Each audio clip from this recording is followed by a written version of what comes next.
Ano, slyšíte správně. Hrochy. Uprostřed dnešní Sahary. Dnes je to místo, kde teploty dosahují 50 stupňů Celsia a déšť je vzácnější než život. Ale geologické záznamy a starověké umění vyprávějí úplně jiný příběh. Příběh, který byl vymazán z naší kolektivní paměti. Vědci tomu říkají africké vlhké období. Během něj pokrývaly téměř 9 milionů čtverečních kilometrů severní Afriky pastviny, jezera a lesy. To je oblast velká jako Spojené státy americké. A nebyla prázdná. Důkazy jsou vytesány přímo do kamene. V odlehlých pohořích, jako je Tassili Najer v Alžírsku, nacházíme více než 15 000 skalních maleb a rytin. Neukazují velbloudy a písečné duny. Ukazují žirafy, slony, dobytek. A lidi, kteří plavou. Vědci analyzovali prachové sedimenty z pobřeží západní Afriky. Vrstvu po vrstvě odhalili, co vítr přinášel z kontinentu po tisíce let. A před 6 000 lety to nebyl písek. Byl to pyl. Pyl z travin, stromů a keřů, které dnes na Sahaře nenajdete. Představte si to. Stojíte uprostřed toho, co znáte jako nekonečnou pustinu. Ale místo spalujícího slunce cítíte vlhký vzduch. Slyšíte bzučení hmyzu. Kolem vás se pasou stáda antilop. V nedalekém jezeře se koupou krokodýly. Toto nebyl žádný malý ostrůvek zeleně. Byla to celá pulzující krajina. A v ní žili lidé. Archeologové objevili tisíce artefaktů, zbytky harpun, keramiky a dokonce i hřbitovy. Dvě odlišné kultury, známé jako Kyfian a Tenerian, zde prosperovaly po tisíciletí. Lovili, rybařili a pohřbívali své mrtvé s květinami. Nebyli to žádní primitivní nomádi, kteří by se náhodou zatoulali do pouště. Byli to lidé, kteří si zde vybudovali domov v jednom z nejúrodnějších regionů planety. Měli všechno. Vodu, jídlo, stabilní klima. Byla to kolébka civilizace, o které se v učebnicích nepíše. Z nějakého důvodu se o této kapitole lidské historie příliš nemluví. A pak, téměř přes noc, to všechno skončilo. Zelený ráj začal umírat. Řeky vyschly, jezera se změnila v solné pláně. A miliony lidí a zvířat museli čelit nemožné volbě. Odejít nebo zemřít. Ale co způsobilo tak náhlou a katastrofickou změnu? Nešlo o postupný proces trvající tisíciletí. Celý ekosystém se zhroutil za pouhých pár století. Jak je možné, že se krajina velikosti kontinentu změní tak dramaticky a tak rychle? Vědci to nazývají saharská pumpa. Tento složitý mechanismus je klíčem k pochopení nejen minulosti, ale i budoucnosti naší planety. Nejde o nějakou mystickou sílu, ale o cyklickou změnu zemské osy. Každých přibližně 20 000 let se sklon osy naší planety mění. To ovlivňuje množství slunečního záření dopadajícího na severní polokouli. Méně slunce znamená chladnější období. Více slunce znamená teplejší období. A s ním přichází i monzún. Během afrického vlhkého období, které trvalo od 14 500 do 5 500 let před naším letopočtem, byl monzunový pás posunut severněji. To způsobilo, že obrovské množství srážek, které dnes padají v rovníkové Africe, dopadalo na Saharu. Ale nešlo jen o déšť. Promyslete si to. Miliony čtverečních kilometrů úrodné půdy. Co to znamená pro život? Znamená to rozkvět. To, co dnes vidíme jako pustinu, bylo kdysi plné života. A důkazy o tom jsou vytesány do skal. V pohoří Tassili Najer v Alžírsku a na dalších místech, jako je jeskyně Wadi Sura v Egyptě, se nacházejí tisíce skalních maleb. Tyto malby jsou svědectvím o životě, který tam kdysi vzkvétal. Zobrazují stáda dobytka, žirafy, slony, nosorožce a dokonce i hrochy. Najdete zde i scény lovu, tance a každodenního života. Ale je tu jeden detail, který je obzvláště fascinující. Některé z těchto maleb ukazují lidi, kteří plavou. Vypadá to, jako by se ponořili do vody, obklopeni rybami. To by se na dnešní Sahaře zdálo nemyslitelné, ale před 8 000 lety to byla realita. Tyto rytiny a malby nejsou jen umělecká díla, jsou to kroniky, jsou to dokumenty o životě dávno ztraceném. A co myslíte, že se stalo s těmi lidmi, kteří tyto obrazy zanechali? Kam odešli, když se jejich zelený ráj začal měnit v poušť? Archeologové objevili v Nigeru pozůstatky 2 odlišných kultur. Kultura Kifian, která zde žila před 10 000 až 8 000 lety, a kultura Tenerian, která ji následovala před 7500 až 4500 lety. Kifiané byli vysocí až 1,8 metru. Byli to zkušení lovci a rybáři. Jejich hřbitov v Gobero, objevený v roce 2000, je jedním z největších a nejstarších v Africe. Objevili tam 200 těl, pohřbených s velkou péčí. Některá těla byla pohřbena s květinami, jiná s nástroji, jako jsou harpony z kostí. Představte si tu pietu.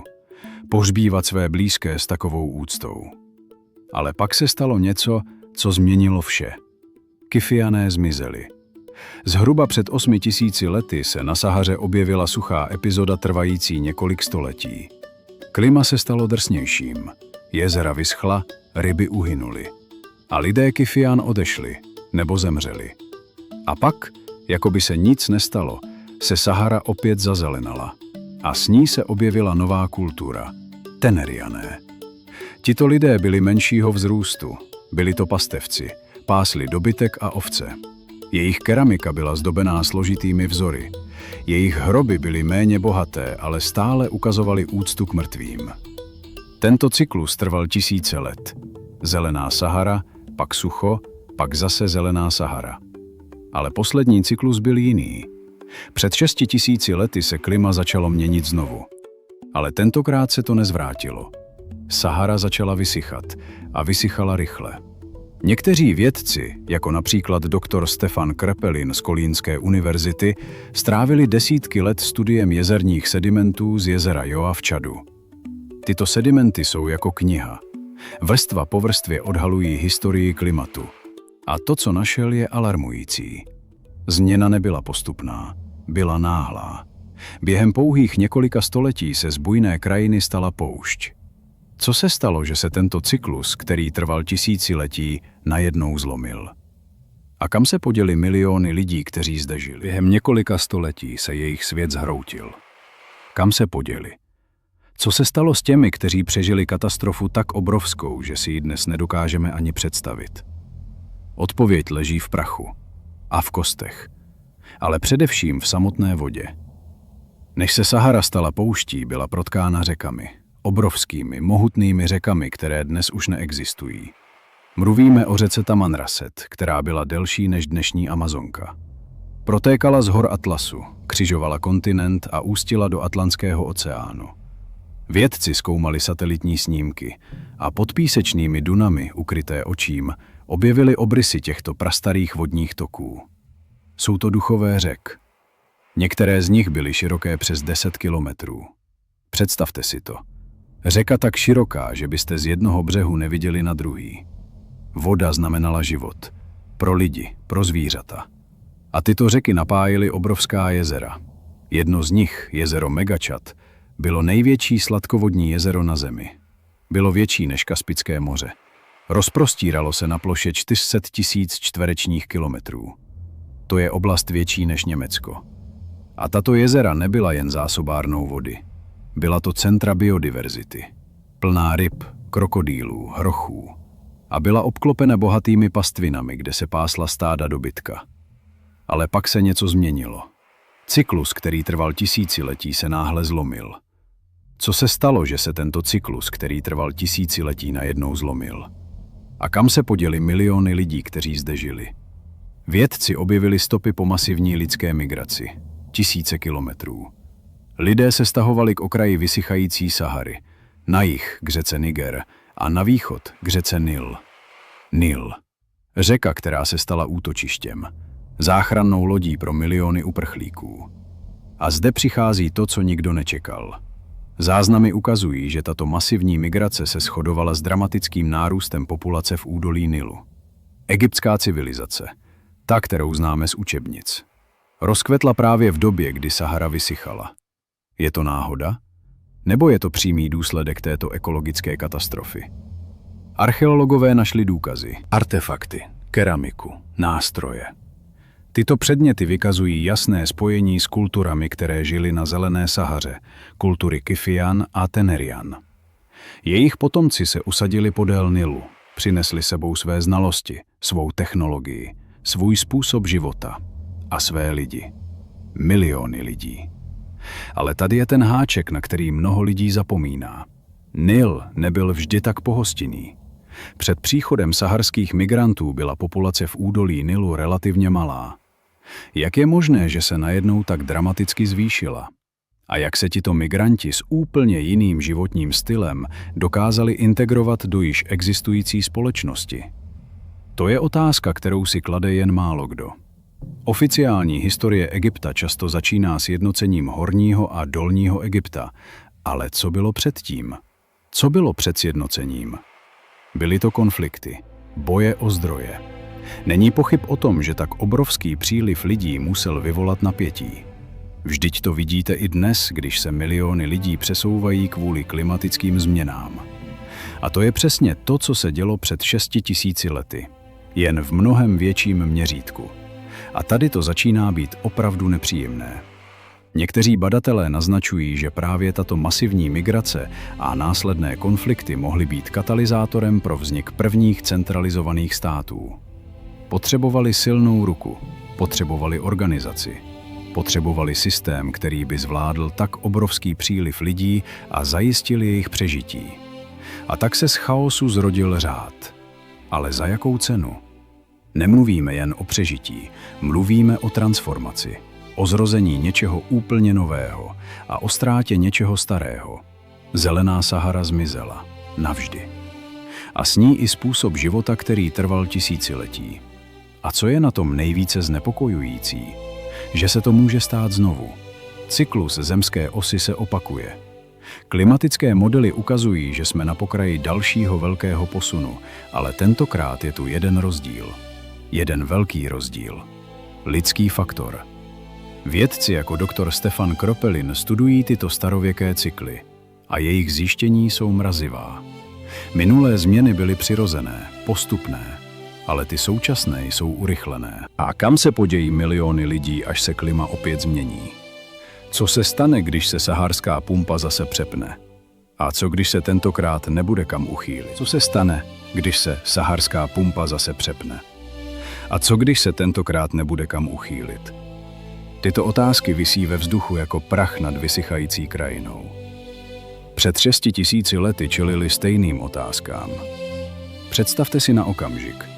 Stojíte uprostřed toho, co bylo váš domov. Všechno, co jste znali, se mění.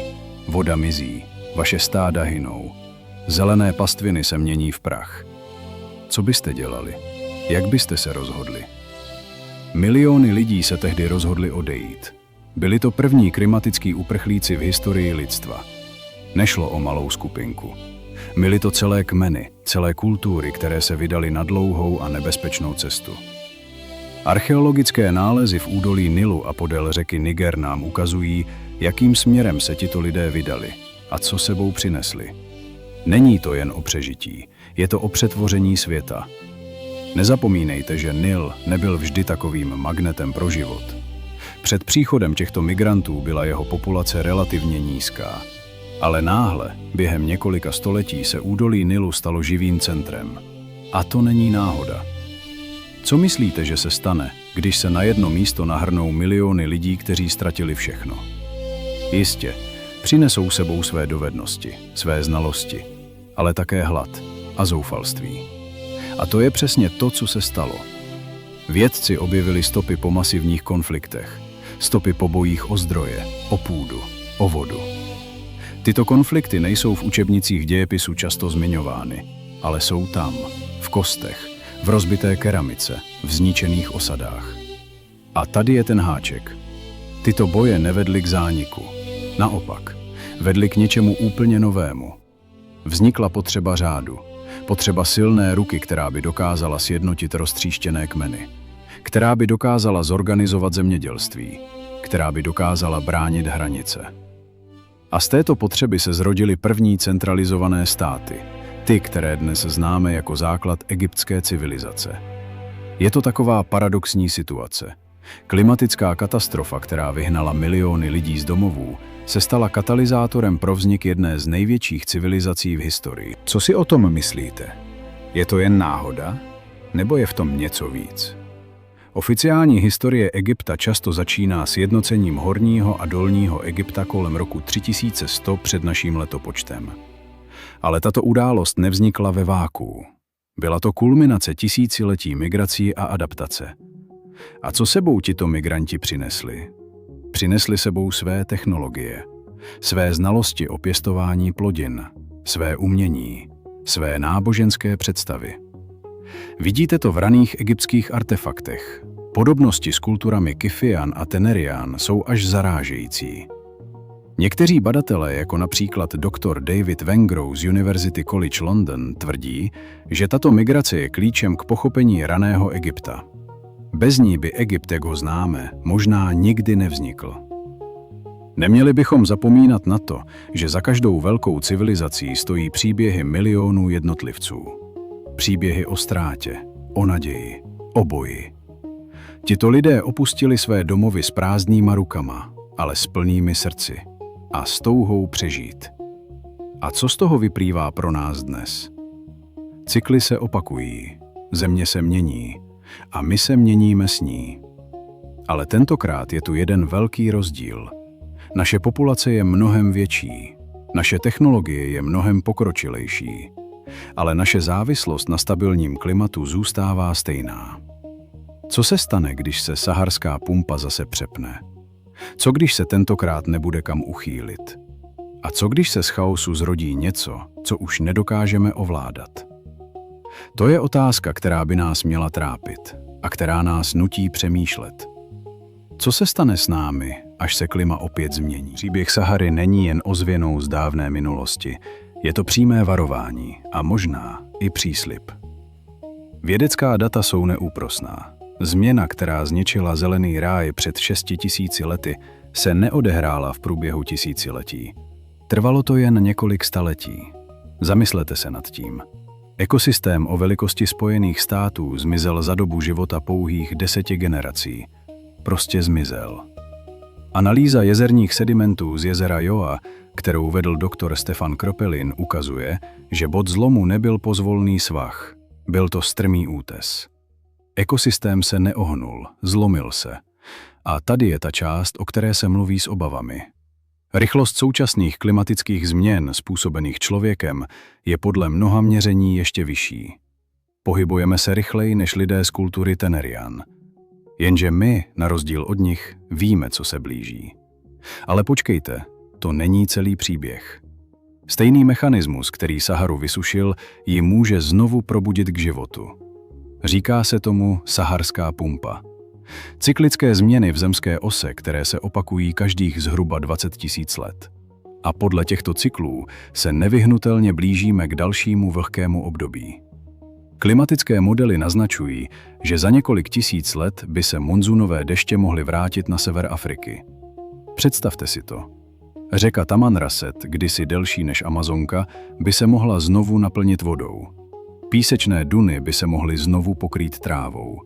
Jezero Megachat by mohlo opět zaplavit území o velikosti Německa. Sahara není mrtvá, jen spí. Ale je tu jeden faktor, který v rovnici před 6000 lety chyběl. My. Naše průmyslová civilizace. Naše emise. Vytváříme v planetárním systému bezprecedentní tlak. Zatímco přírodní cykly se snaží planetu posunout jedním směrem, my ji uměle tlačíme jinam. Co se stane, když se tyto dvě mohutné síly střetnou? Někteří vědci varují, že bychom mohli tento přírodní cyklus narušit, nebo ho dokonce úplně zvrátit. Je to jako snažit se plavat proti proudu řeky, kterou nevidíte. Nevíte, jestli vás proud nakonec odnese tam, kam chcete, nebo vás strhne do vodopádu. Příběh Sahary nám ukazuje neuvěřitelnou schopnost lidstva přizpůsobit se. Uprchlíci ze Sahary nezmizeli, vybudovali Egypt. Z katastrofy se zrodila civilizace. To je ten příslib. Ale také nám ukazuje, jak křehký je svět, který považujeme za samozřejmost, a jak vysoká je cena za přežití. Zelená Sahara nám zanechala zprávu vytesanou do skal a uloženou v prachu pod našima nohama. Připomíná nám, že žádný stav není trvalý, že světy mohou umírat a znovu se rodit. Otázka pro nás tedy nezní, zda se dokážeme přizpůsobit další změně. Historie ukazuje, že ano. Skutečně